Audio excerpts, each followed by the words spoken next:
nights, coffee houses, clubs and neon lights. I rock the people my way, working my way, coming back to you. Working my way, coming back. Take me home tonight, not wasting any time. Highway 95, engines on overdrive. From town to town, and in between, I see you in the morning light.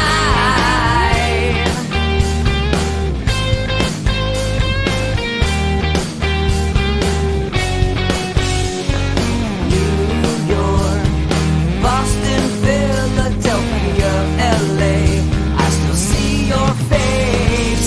Buses roll, distance grows, but I remember you're just a dream away. Working my way, coming back to you. Working my way, coming back. Take me home tonight, not wasting any time. Highway 95, engines on overdrive. From town to town, and in between, I see you in the morning light.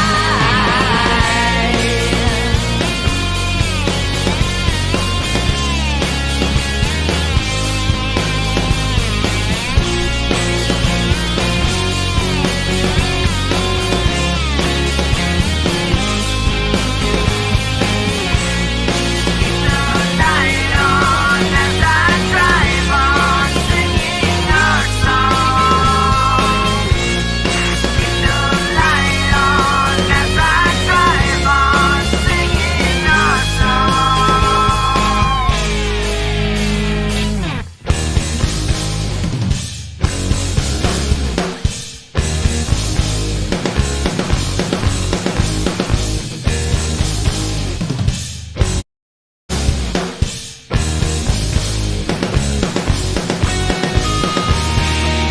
Take me home tonight, not wasting any time. Highway 95, engines on overdrive. From town to town, and in between, I see you in the morning light. Take me home tonight, not wasting any time. Highway 95, engines on overdrive. From town to town, and in between, I see you in the morning light. Take me home tonight, not wasting any time. Highway 95, engines on overdrive. From town to town, and in between. Yeah, hi, folks. Good morning, good afternoon, wherever you are. Welcome to What Are the Odds with Barnes and Baris. I'm one half, Rich Baris, People's Pundit. I think probably be joining us soon. We'll see. Where am I going to go with this first? There's a lot I want to talk about, but the first thing I think I want to get to here is this thing with Tucker. Imagine thinking that this video in a fly shop, a fly tackle shop or whatever, fly fishing, in Montana is going to help you or make you look good. This is where I think the left doesn't realize that when they took all of these neocons, like the Rick Wilsons and the Steve Schmitz and blah, blah, all the other people who went on Twitter, they didn't realize what they were taking along with it. You know, in politics, you're just like, I'll take whatever allies I can get, you know, because this is a numbers game and the equation is a net plus. We may lose some, but let's get that net plus, just more. And you don't realize sometimes some of these people come with liabilities. Imagine thinking this video was going to make you look morally superior or more virtuous or something. So what they thought would be this guy who Tucker thinks is like his target audience coming up to him and telling him, you're the worst person in the world, dude. You kill people with your vaccination misinformation. It quickly turned into not what they had hoped. Which is, what kind of a piece of thinks that kind of behavior in public in front of a small child, another man's small child, is okay? What is morally superior or virtuous about that? What's courageous about yelling at a public figure who you know can't do anything to you? Yeah, if that was some everyday person, if he was a real man, it's a man, that guy, right? If he was a real man, yelling at some dude in front of his daughter in a fly tackling shop, you think he'd get away with that? You think somebody else who was disrespected like that in front of his daughter might make sure that he's got to wear wire in his mouth for 8 weeks? It's a real tough guy. Real courageous guy. Goes out and yells at a public figure that cannot do anything back. And I think most Americans see this and say, I think it's a little over the top. In front of his kid? And that's how stupid some of these people are. Did you think that was going to make you look good? You think America was going to cheer him on and say, yeah, man, get him.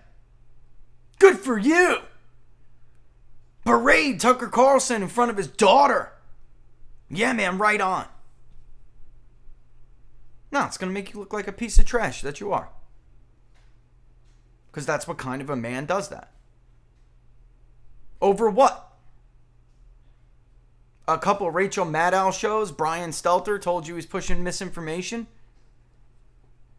A bunch of corny people who, not even corny, a bunch of garbage liars who told the country about WMDs in Iraq. Those are the guys you went out there and listened to? Hundreds of thousands of Iraqis maimed or killed. Thousands of American soldiers maimed or killed. These people?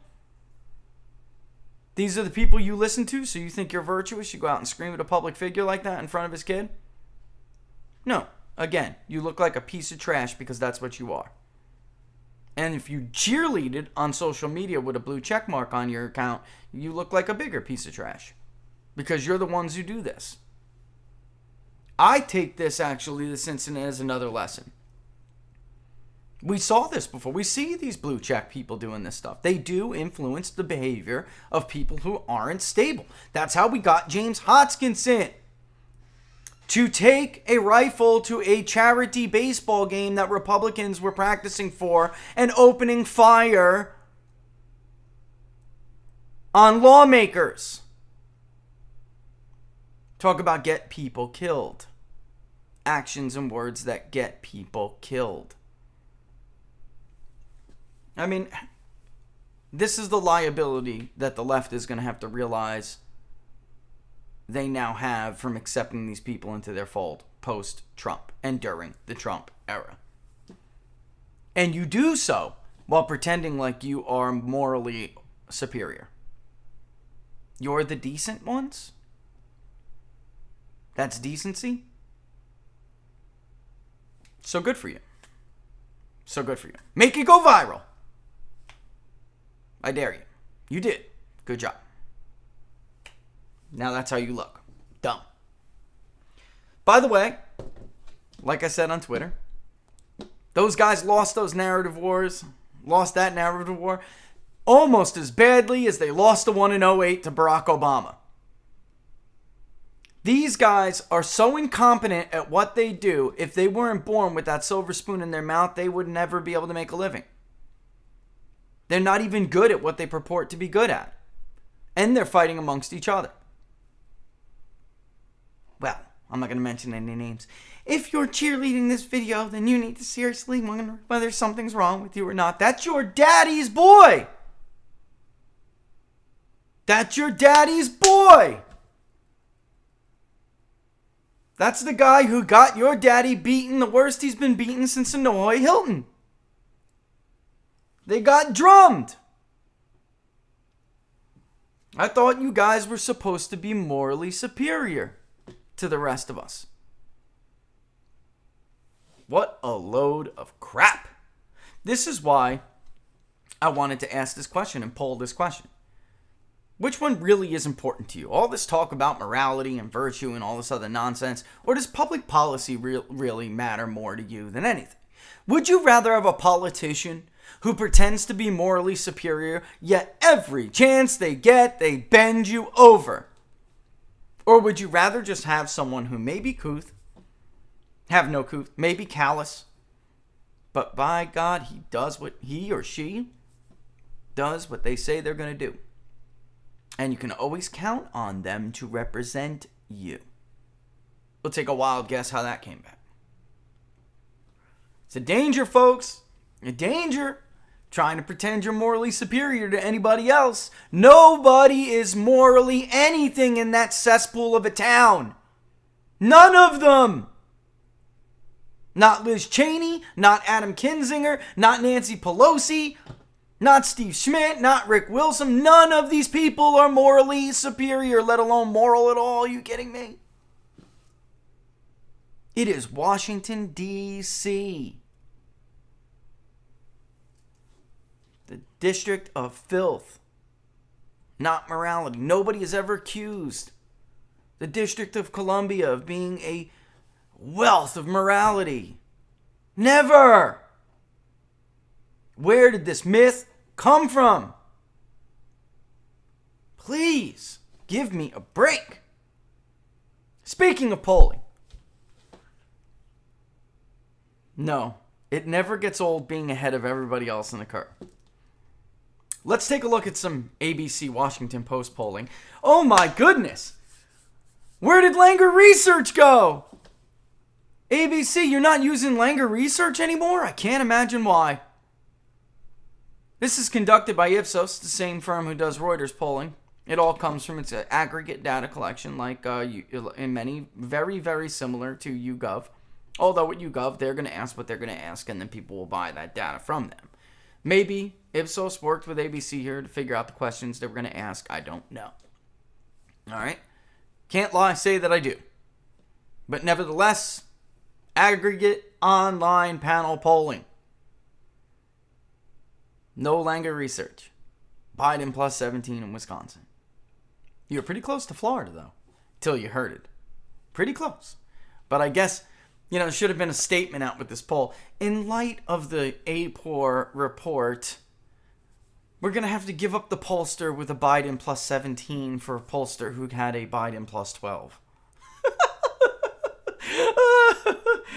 We're only willing to sacrifice a 5-point Democratic skew to pretend like we're credible and care about the real numbers. Anyway, moving on. As we told you in the Public Polling Project from the jump, bigdatapoll.com/public polling project. Don't forget, if you do contribute, link is in the description. If you do contribute, please give your opinion on what you would like to include in the poll. Moving on. We told you from the jump on this thing, folks, since the man put his hand on the Bible, that he had one issue and one issue alone. That's it. Which was the coronavirus. The Biden presidency cannot afford to not have COVID around because nobody likes him on anything else. Even with the economy, which was supposed to be this big boom, we saw that we had positive remarks. We gave him positive remarks one time. And that was when all the cocaine was flowing through the system. Everybody was getting thousands and thousands and thousands from Uncle Sam.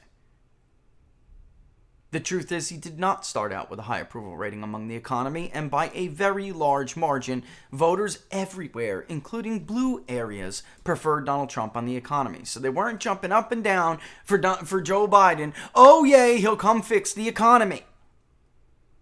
Joe Biden had high marks on the vaccination rollout and his handling of COVID-19. That is it. And as I stated at the time, that is artificially propping up his overall general approval rating. And when that falls, which it is now, his approval rating will fall with it, which it is. It never gets old being 2, 3, 4 weeks ahead of these people. The truth is, they have no damn choice but to report it now. They can't keep it up forever. You know we started to see this in the spring, the late spring. This started to rear its head. COVID becomes more distant in the minds of voters. Joe Biden's approval rating falls. He has nothing else. So let's take a look at this. Not Langer Research poll. So you could still see he's still pretty high with independents on his handling the response to COVID-19. As we told you, it would be very wise for him to continue to, as Robert and I both drummed, Trump absolutely made a mistake not talking more about war and his withdrawal of troops all over and his disengagement from endless wars. He did not beat that horse enough. He should have beat it like a dead horse. But in any event, it is very popular. And you can see people say, you know what? Notice how they word it, by the way. The withdrawal of U.S. troops from Afghanistan. Well, as far as I know, Reuters, Ipsos, ABC, he didn't withdraw the troops. There is a plan to, but how could you approve of something that hasn't happened yet? Joe Biden intends to withdraw the troops from Afghanistan on such and such a date. Do you approve or disapprove of that decision? You don't ask it like this, like it's done and done. This is misleading respondents. I wonder how many people even knew that he hasn't withdrawn the troops. They just read that and said, well, okay, yeah, go Joe. But as you can see, it's widely popular. The economic recovery, double-digit shift. Now he's down to 49% among independents. 9 out of 10 Democrats are propping him up there. Although we generally did see this last poll, we did see him, if you guys remember, in the mid-teens among Republicans, handling of the economy. So that's very close to what we saw 4 weeks ago, or whatever it was. 5? Is it 5 now? Crime in the Dookie. 11%. Donald Trump had very high ratings on crime. 11% Republicans approve of 11% of Republicans approve of Joe Biden's handling of crime. Of course, you would expect nothing else unless you're a partisan Democrat at 65% saying you approve of it. You approve of rising crime? Hey, some things are just partisan, folks. That's the nature of the polling beast. We would get the same thing, I have no doubt. But understand, 65% of the Democratic Party, you approve of rising crime, rising violent crime everywhere. 39% of independents agree. Again, double digits. Gun violence, 34% of independents. Democrats remain steadfast over 6 in 10 on all these questions. Again, another 11% when it comes to gun violence among Republicans. Immigration, the worst issue, I think, if I'm not mistaken, you guys can double check me on this, but if I'm not mistaken, along with China relations, but immigration's a little bit worse, Joe Biden gets his worst marks on the border and immigration. Immigration and the situation at the U.S.-Mexico border. That is a fair way to ask that question. 7% of Republicans live in another world with Steve Schmidt and Rick Wilson, and 35% of independents live in that world, population, nutcase, along with them. 63% of Democrats, not surprised. The truth is, there is a large sector of the Democratic Party who do want that border open. Let's be real. So it doesn't really matter to them, even though these people aren't vaccinated, which is how we ask the question. Do you think this is wise? Do you agree or disagree with the concept of even letting people come into this country if they cross between the ports of entry during a pandemic when they're not vaccinated? I mean, is that not the real issue at this moment? So honestly, if you told them the truth, this would be even lower. Again, look at the title of this. If you can't see it, I'm actually going to get rid of this so you can see it for a second. It's important to see even their title because even they don't try to BS it, guys. Outside of COVID-19, Biden received mixed approval ratings. It's not mixed. He's headed in the wrong direction on every single one of them, and he's underwater on several, on half. Actually, no, I'm sorry, the economic recovery, unless they waited, I don't have that top line right there, maybe I grab it real quick, but we all know how they weight these polls. So they're not going to come up with a D plus 2 to 4 like we would because that's the National Voter File Database. No. This will be like a D plus 7 or above, no doubt. I have no doubt. Maybe I'm wrong, and if I'm wrong, I'll apologize for it. But I doubt it. I've been in this business so long, I can assume that it's going to be at least 3, 4 to 5, at least 3 to 5 range, too Democratic than it should be. And every damn election we see it. But they'll do it again, no problem. Because they're not really focused on the reality of the registered voter universe. They don't care about that. But in any event, when 49% of independents, which is not a majority, you would probably be underwater. Even with almost 9 in 10 Democrats. You'd be close to it, if not dead split. So at the very least, we have 3 out of 6 issues where he is underwater. All of them headed in the opposite direction of where he was. His independents, I believe, with COVID, were at 66 in their last one. And that we can expect to keep declining. In the real world, we should and can expect that to continue to decline. Because COVID is not, look, Delta this, Delta that. COVID is not going to remain at the forefront of everybody's minds. That's not how human beings work. Maybe some new pandemic would. A variant? I don't know, folks. I don't see it. I just don't see it. Which brings us to our next one in the day. Because the more the days pass, and despite the attempts, big moves by big tech to suppress people they don't want to debate. And that's really what this is, right? It's really not, well, this is misinformation. No, it's not. You can't stand when someone challenges the authority. You can't stand when someone comes up with something that maybe you can't explain. Or you can't lay out a plausible alternative. So instead of having a debate, you just squish it. You just kill it. All right, so real quick, let's look at the CDC thing. All right. CDC, for those who did not know, and look, YouTube, I'm just reading the lab alert. Okay? This was from the 21st. It was 5 days ago. But we do see these reports of people who claim, we do see these reports of positives that may or may not be false positives, depending on what their status is. Raises more questions. And a lab alert was released. This is cdc.gov, folks. After December 31st, 2021, the CDC will withdraw the request to the U.S. Food and Drug Administration, the FDA, for emergency use authorization, EUA, of the CDC 2019 novel coronavirus real-time RT-PCR diagnostic panel, RT/PCR. The assay first introduced in February of 2020 for the detection of SARS-CoV-2 only. CDC is providing this advance notice for clinical laboratories to have adequate time to select and implement one of the many FDA-authorized alternatives. Visit the website, blah, blah, blah, blah, blah, for a summary of performance. Click here, which you can do. In preparation for this change, the CDC recommends clinical laboratories and testing sites that have been using the CDC 2019 nCoV RT-PCR assay select and begin their transition to another FDA-authorized COVID-19 test. The CDC encourages laboratories to consider adoption of a multiplex method that can facilitate detection and differentiation of SARS-CoV-2 and influenza viruses.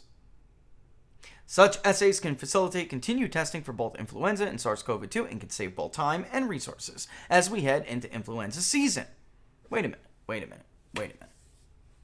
That's it? That's all? Emergency use authorization, and here I'm going to walk a fine line, is not the same as an approval. Okay? It is not uncommon, and this is what I tried to stress in the very beginning of this pandemic. Not to focus on these numbers you got daily from the Cuomo Democide brothers, okay? in their cute little press briefings and their little shows to cover up killing people who shouldn't otherwise have been exposed to the virus. Because CDC burden estimates are frequently and often significantly revised 1, 2, 3 years down the road. So having initial burden estimates, or even burden estimates from a year later, as we are now roughly into this, doesn't really mean squat. They'll go through and change quite a bit. It isn't just SARS-CoV-2. Influenza, pneumonia, burden estimates are often, most likely, significantly revised. Yet and it's for many reasons. Testing, bunk tests that prove unreliable, among other things, can be one of them. But this is why we do it this way and always have for years. Yet we were all supposed to just take in and regurgitate this information regardless of whether any of us really knew it was accurate or not. And we're supposed to move on from lab alerts like this without even asking basic questions about all of those PCR tests and their validity before. This is insane. Insane. Never has discussion of any kind of public health issue gone on like this in this kind of environment. By the way, let me just tell you, speaking of censors and not talking about what you're allowed, not being able to have a coherent thought or challenge an established narrative, just so you all know, PayPal owns Venmo. All right, so we're seeing some really big moves here. PayPal teams up with the ADL to go after discriminating extremist groups, people who don't think like them. And I saw a lot on Twitter, people say, it's a good thing I have a Venmo account. Now, a lot of you, when we did the public polling project, you wanted a Venmo, you wanted an option for Venmo because you didn't agree with PayPal. Venmo is owned by the same people, folks. It's just for smaller transactions. PayPal is for bigger transactions. Venmo is for like wallet-to-wallet transfers. You need $20, you need $200, whatever it may be. Shoot me a Venmo. That's all. So we're not getting around. I just want you to know you're not getting around anything. You're not showing anybody anything. You're not it's the last laugh isn't on them. And that's the real danger here. They corner everything. They corner everything. If they make a decision like this, it is that much more impactful because there really is nowhere else to go. That is the fundamental issue. When corporations decide to act like... who are they doing this for? The ADL? Or are they doing it for Merrick Garland and his new task force? Who are they doing it for? Is this really a private action or is it a state action? Is a monopoly, effective monopoly, taking action on behalf of the state? Because they've been asked to. That's really the core of all this, what everyone has to find out. Come on, give me a break. Give me a break. I'll never, ever believe in coincidences. Ever. They don't exist in the world of politics. Very rarely. Very, very rare. And on the second one is, of course, the Biden administration. Mark my words. Mark my words. This database will be deeper and bigger than anything anyone had entertained when we find out more about it. This cooperation will be much tighter than all of the apologists gave it credit for. So, you won't be able to have transactions if you don't think like them and agree with them on certain issues. You can't post stuff challenging the consensus on anything. This won't stop at coronavirus. I think you'd be foolish to think it will. It will not stop at the coronavirus. It will keep going.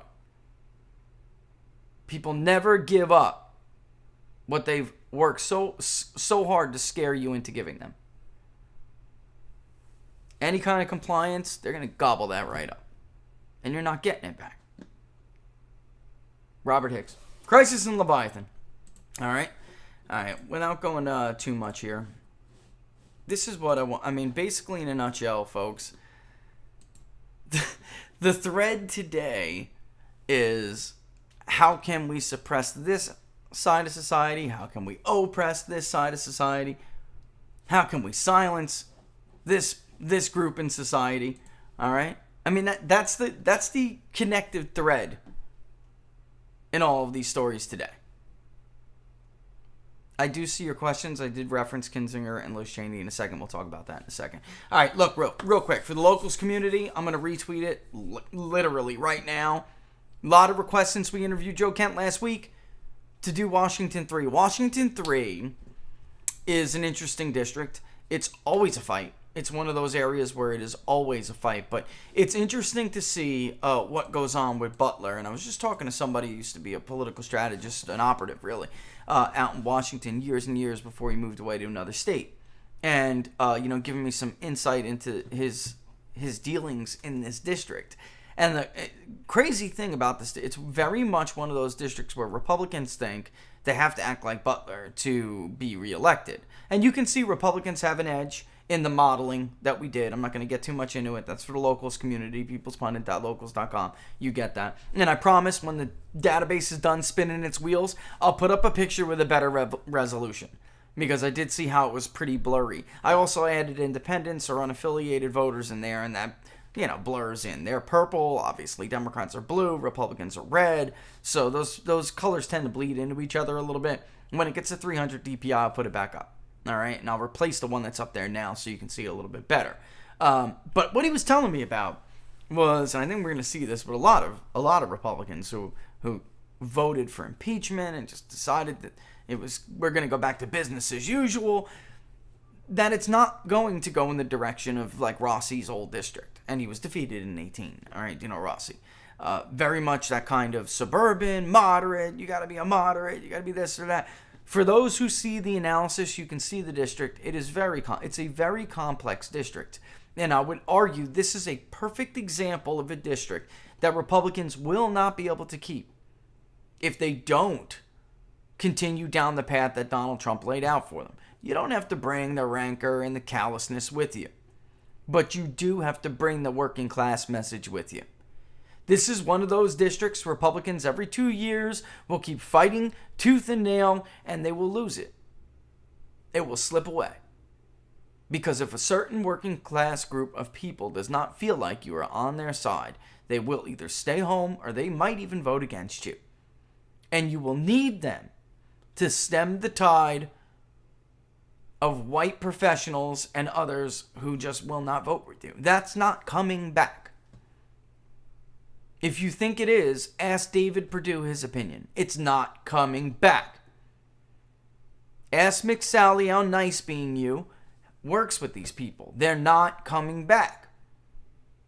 Ask Kelly Loeffler how much pushing away from Donald Trump until the very last moment works out with you. They are not coming back. You need to find another constituency. And ironically, all of these, and we saw that just in the poll we went over with Biden a second ago, that policy is popular policy. They just don't know where you stand.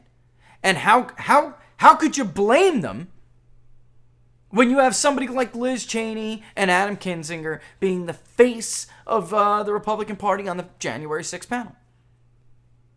The hell do you expect? This is, these are who are on your committees. These are the people who lead your committees. When was the last time Adam Kinzinger said no to a war? When was the last time Liz Cheney said no to a war? There is a tremendous anti-war, blue-collar, ancestral Democrat voting bloc in Washington 3. Huge. Very big. It is the future for Republicans if they want to hold on to that district. But will they be able to if that's the face of the party? Are you kidding me? That's supposed to be a joke? These are the people who are going to lead your committees, and these are the people who are going to lead you to if not permanent, nothing's ever permanent in politics, but they will lead you to a long-term minority status. That's where you're going. That's where you're headed. You have no future. Not unless you want to go, not unless you really enjoyed the drummings that Steve Schmidt and Rick Wilson and the rest of them led you to. You like getting beaten by over 400 electoral votes in the presidential election. You like seating supermajorities so they can ram down healthcare bills, and you can't do a damn thing to stop them. And that was once upon a time when they had people like Jason Altmaier who would not automatically be a yes vote. Everybody in the Democratic caucus is basically an automatic yes vote. Joe Manchin is a show to swing vote. That's what he is.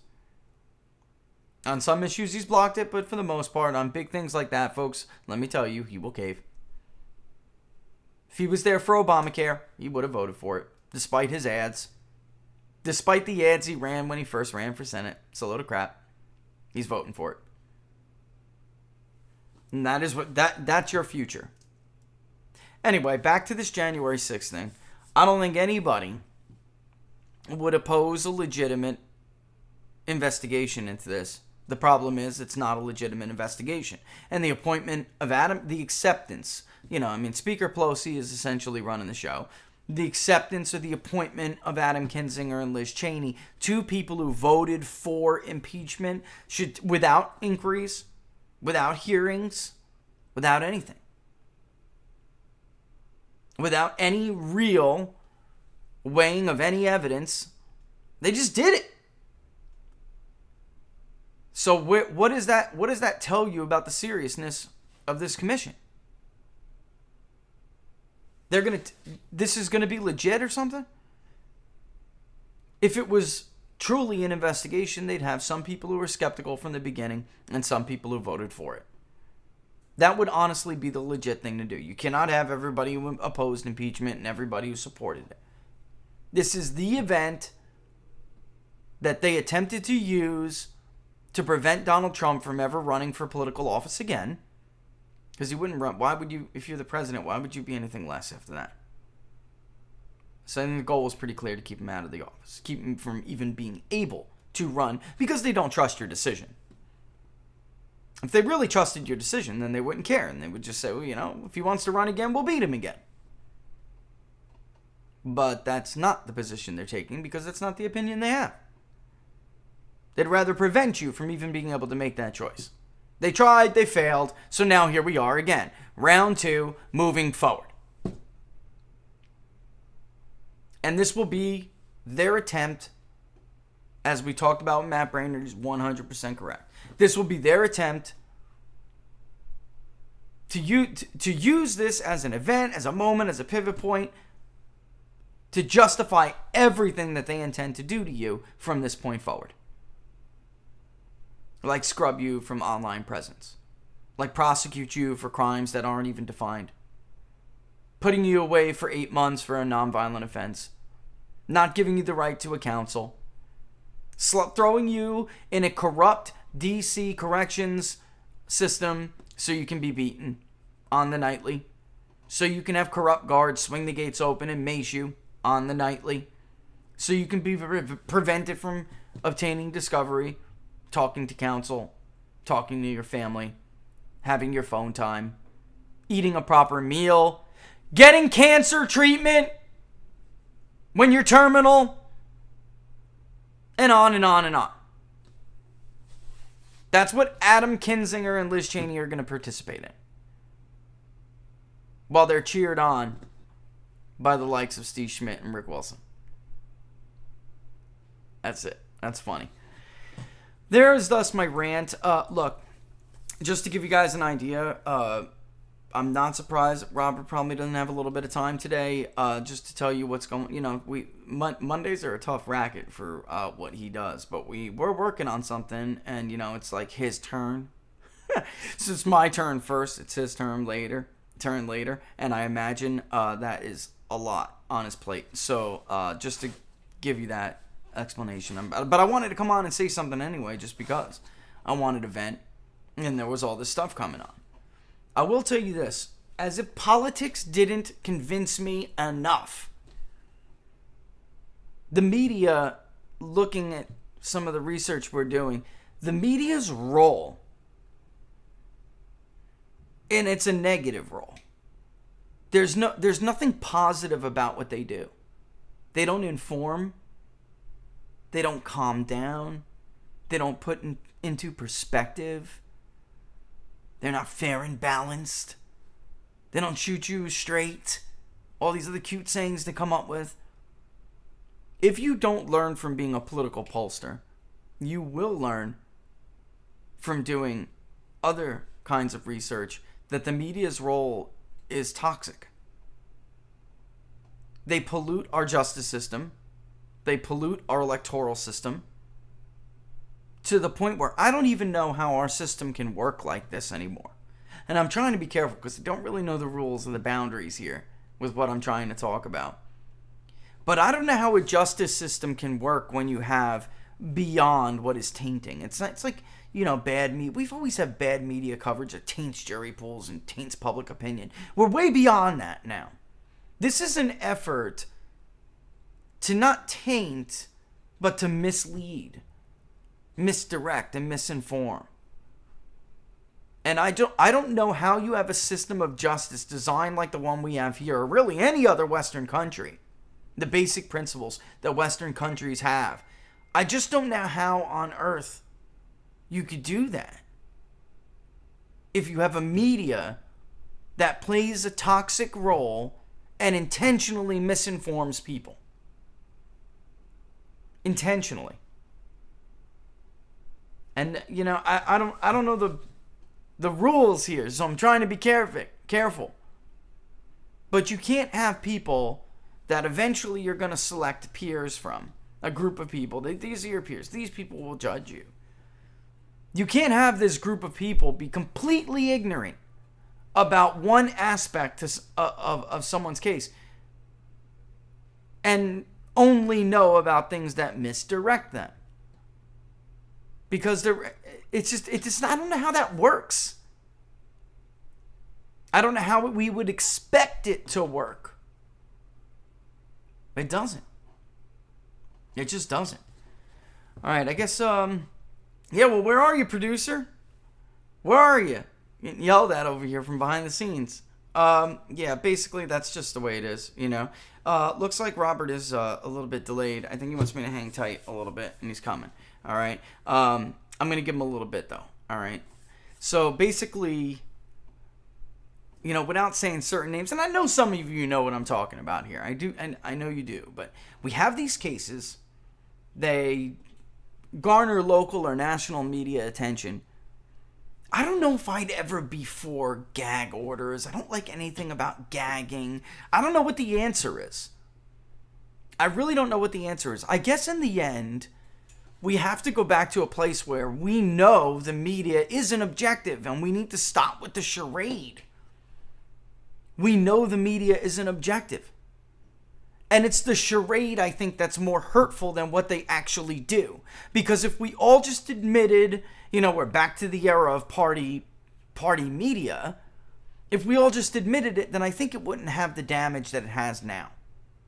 Because I think everybody would understand, well, this outlet is coming from a place of, it's coming from this place. And they want to convince you of this thing. It's the fake charade that any of these people are being objective anymore. That's what's killing us. And worse, I don't want to use the hyperbolic language that we see on Twitter every day, but everybody is supposed to be able to have this system work for them, or at least generally so, and it doesn't seem like that's even possible. And I'm not being overly idealistic here. The justice system is never going to be perfect. So I don't want to sound like some schoolboy, is in first year of law school or something. It's never going to be perfect. But at the same time, you can't have all of these institutions working against somebody that they just don't like.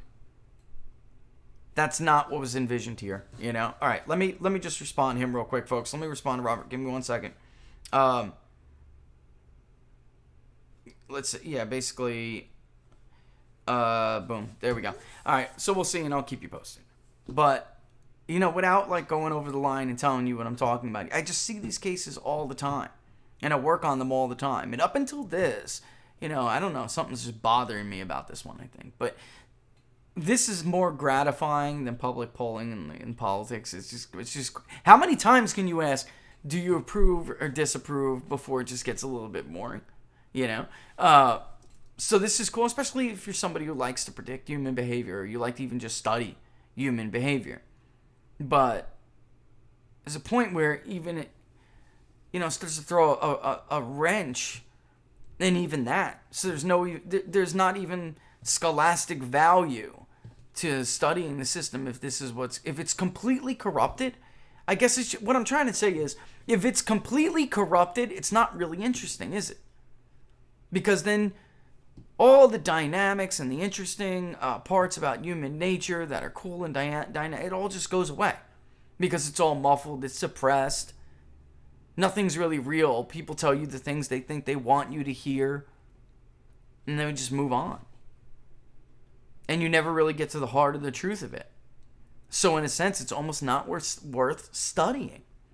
And that's the perversion that we're seeing, whether it's the medical field or it's the data, it's market research data.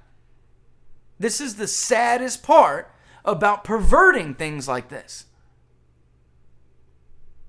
We're forced to not even be able to learn anything cool about ourselves anymore. They take that too. They take human ingenuity. They take the passion of debate. These things are beautiful. And they just suck it away because that's what they are.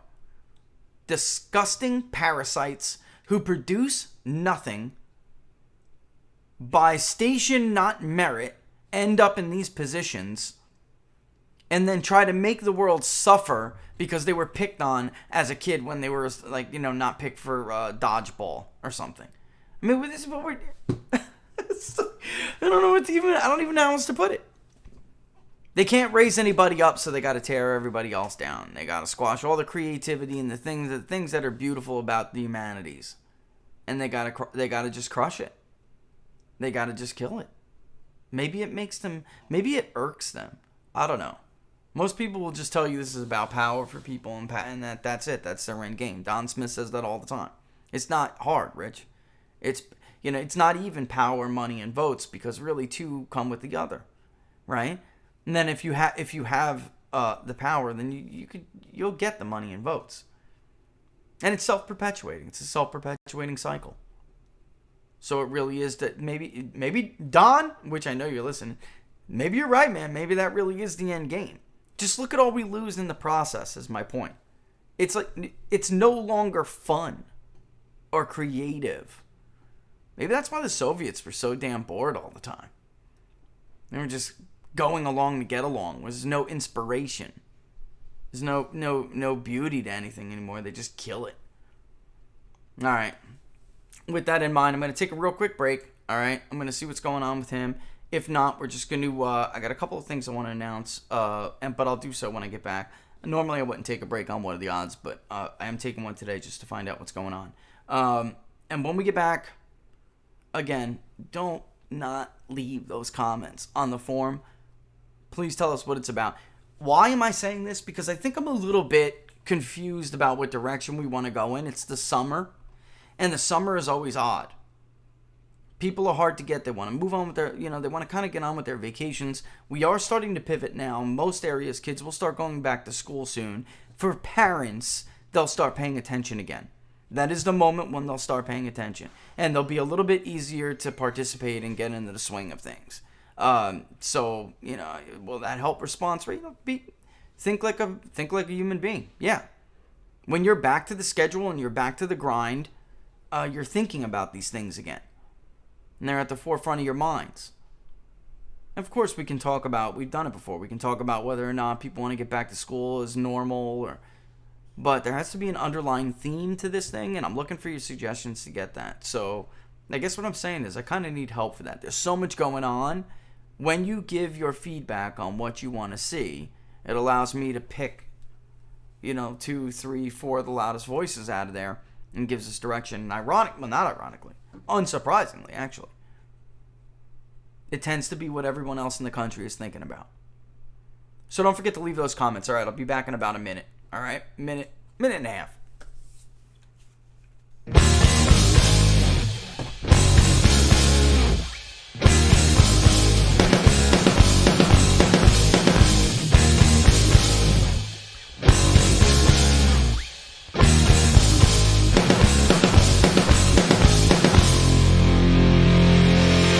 The lights that shine down over dotted lines of white across an open highway, restless nights, coffee houses, clubs and neon lights. I rock the people my way, working my way, coming back to you, working my way, coming back. Take me home tonight, not wasting any time. Highway 95, engines on overdrive. From town to town, and in between, I see you in the morning light.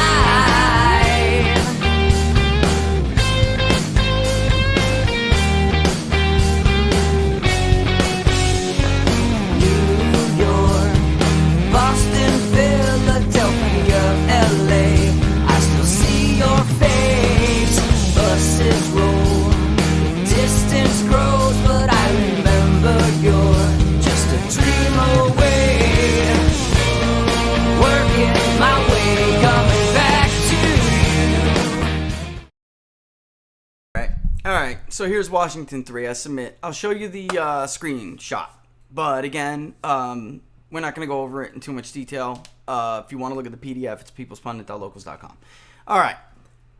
Washington 3, number one question, do Republicans have to settle to win these kinds of races in these districts? You tell me. What do you think? Do they really? Look at the southern part of the district, which is really right up against the border there. All right?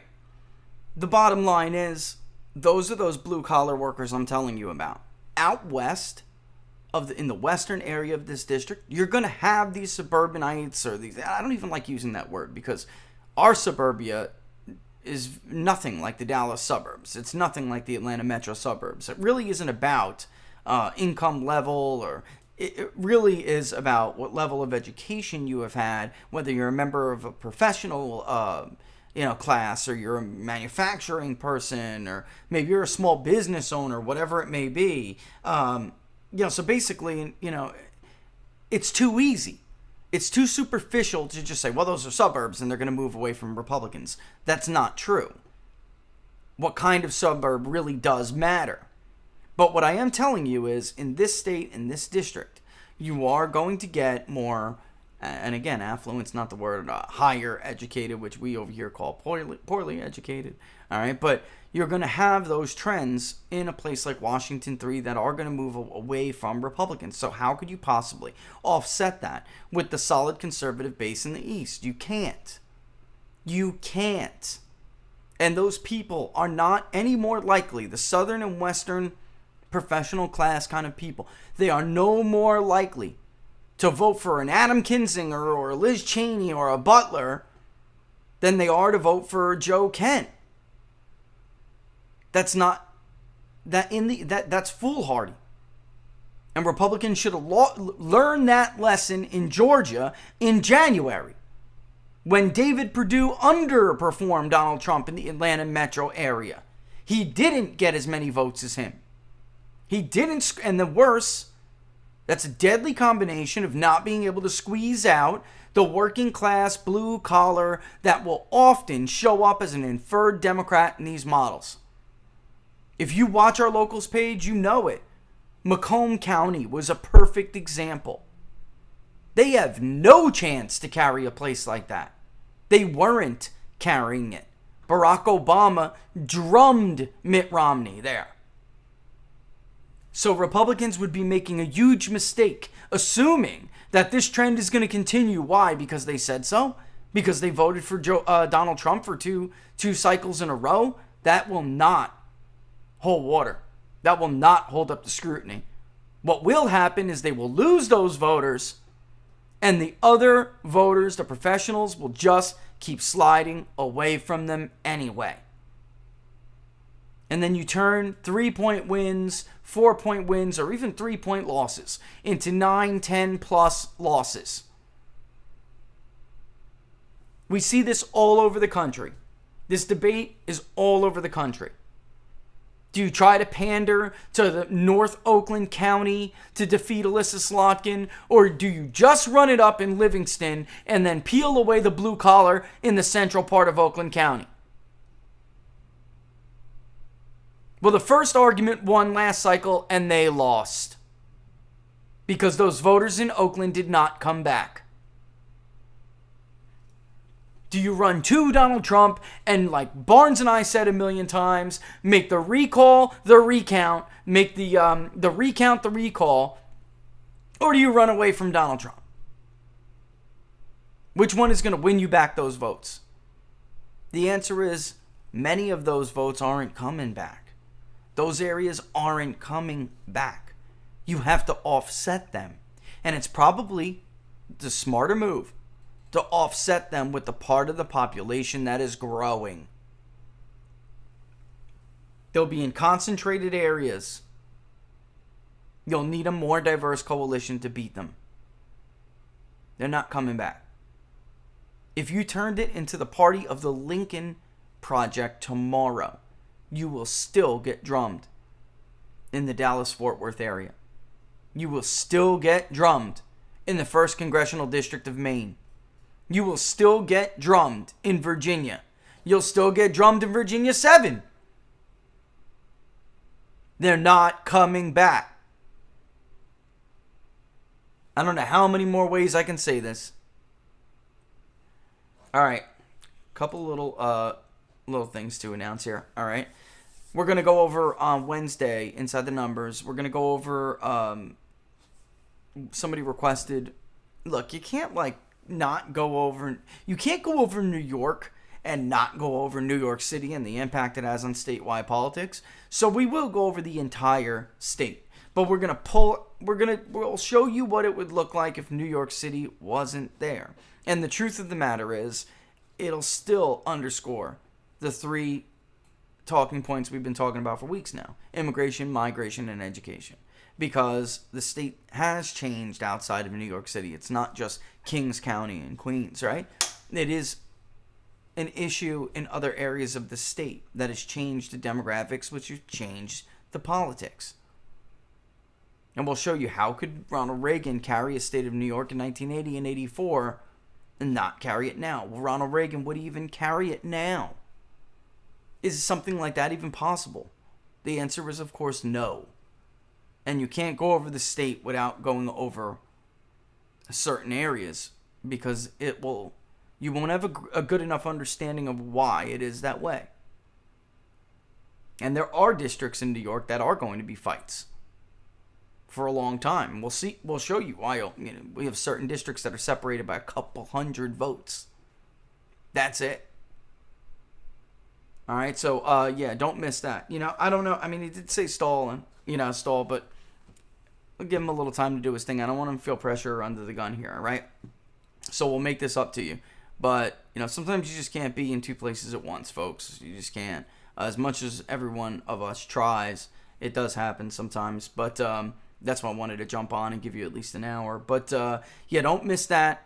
We'll talk more about it. I'm not going to dump this in your lap and then we'll not talk about it. We will. Locals live stream tomorrow, okay? And it's going to be during the time we normally do Inside the Numbers. That's the fairest way I can do it.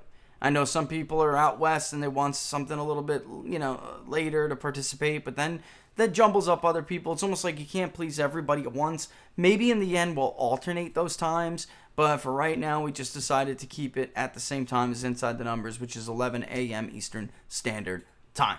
All right? So don't miss that. We'll start that. We'll go over a couple of little things I will not do on Wednesday on YouTube. And if there are things that I would pull back today because of YouTube, this is the environment we live in now. I have to just stop. I have to read you a press release from the CDC and then just stop. And I can't talk to you about anything else on that. This is just the environment we have to deal with.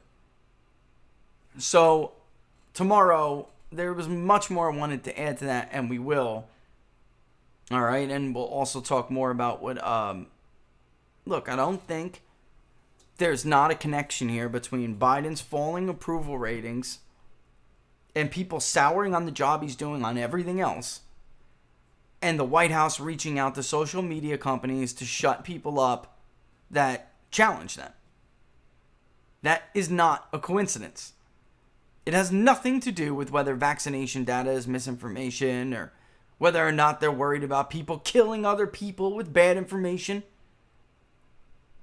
Just like wouldn't be surprised that some random guy would come up to Tucker now when he's being accused of vaccine misinformation. Some random guy would come up to Tucker in a fly fishing tackle shop and start accusing him of being the worst person in the world who's killing people with vaccine misinformation.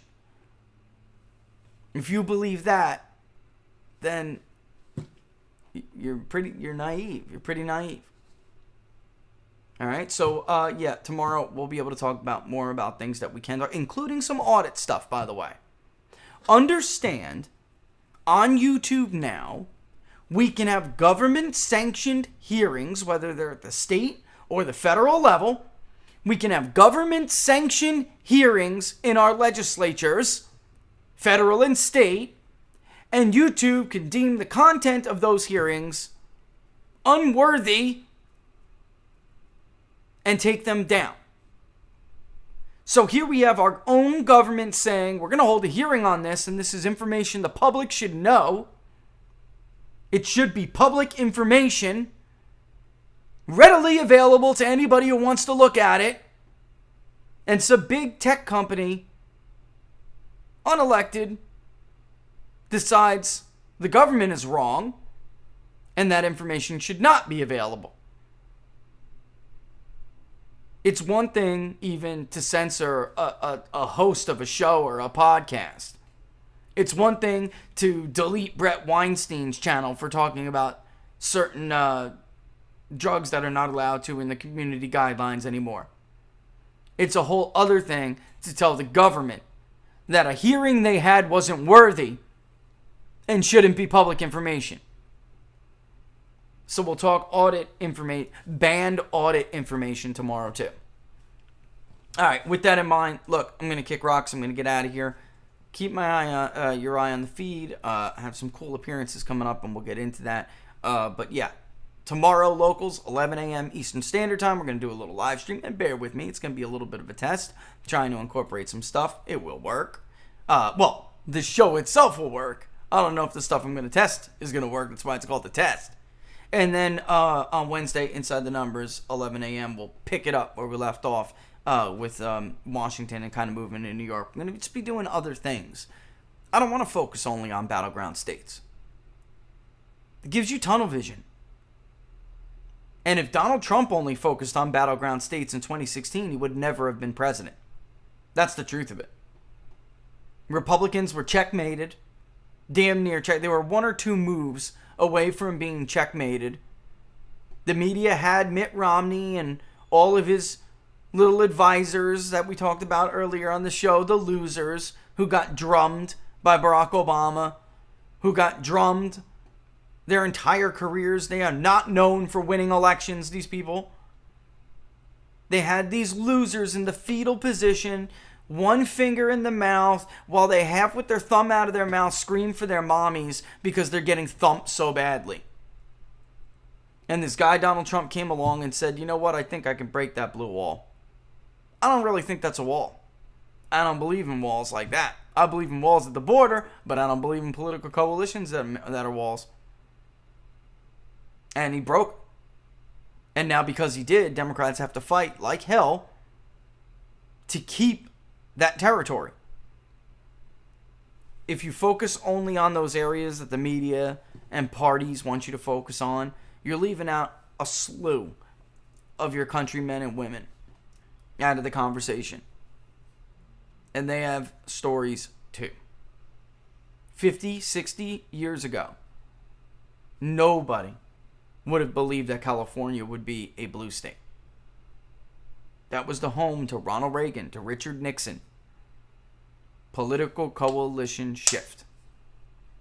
And it doesn't take it takes a mediocre political strategist to pick and choose what on the map is worthy of competing. It takes a great one to look and say, this one can be, this one will be. And if you want to stay ahead of the game, you want to really work, you really want to understand the map, you have to be ahead of the game, you have to be on offense. I say all the time, if you're on defense in politics, you are losing. Losing. Like Kevin McCarthy, another loser. All right, we'll be back tomorrow. See you then, guys. Working my way, coming